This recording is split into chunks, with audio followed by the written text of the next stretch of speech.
ಶಾಸಕ ವಿಜಯಾನಂದ ಕಾಶಪ್ಪನವರಿಗೆ ಸಚಿವ ಸ್ಥಾನಕ್ಕೆ ಒತ್ತಡ ಹಾಕಲಾಗಿದೆ. ಬಾಗಲಕೋಟೆ ಜಿಲ್ಲೆಯಿಂದ ಸಚಿವರನ್ನಾಗಿ ಮಾಡೋದಕ್ಕೆ ಆಗ್ರಹಿಸಲಾಗಿದೆ. ಸಿಎಂ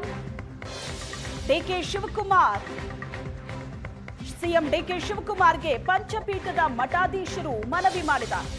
ವಿಜಯಾನಂದ ಕಾಶಪ್ಪನವರಿಗೆ ಸಚಿವ ಸ್ಥಾನ ಕೊಡಬೇಕು ಅಂತ ಆಗ್ರಹಿಸಿದ್ದಾರೆ. ಎಲ್ಲಾ ಸಮುದಾಯದ ಮತ ಪಡೆಯೋ ಶಕ್ತಿ ಕಾಶಪ್ಪನವರಿಗಿದೆ. ವಿಜಯಾನಂದ ಕಾಶಪ್ಪನವರ ಬೆನ್ನಿಗೆ ಪಂಚಪೀಠದ ಮಠಾಧೀಶರು ನಿಂತಿದ್ದಾರೆ. ಪಕ್ಷದ ಸಂಘಟನೆ ಕೂಡ ಹೆಚ್ಚು ವ್ಯಾಪಕವಾಗಿ ಈ ಭಾಗದಲ್ಲಿ ಉಂಟಾಗಲಿಕ್ಕೆ ಡಾಕ್ಟರ್ ವಿಜಯಾನಂದ ಕಾಶಪ್ಪನವರು ಈ ಹಿಂದೆ ಈ ಭಾಗದಿಂದ ಬೆಂಗಳೂರಿನವರೆಗೆ ಮಾಡಿರುವಂಥ ಪಾದಯಾತ್ರೆಯೂ ಕೂಡ ಒಂದು ಮುಖ್ಯ ಭಾಗ ಅನ್ನುವಂಥದ್ದನ್ನು ನಾವು ಹೇಳಲಿಕ್ಕೆ ಮರೆಯುವುದಿಲ್ಲ.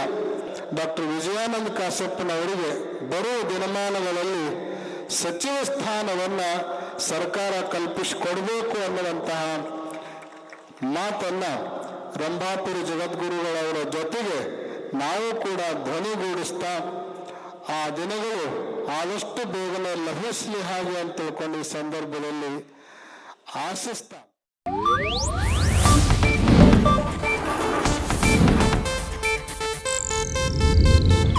ಇದು ಏಷ್ಯಾನೆಟ್ ನ್ಯೂಸ್ ನೆಟ್ವರ್ಕ್ ಪ್ರಸ್ತುತಿ.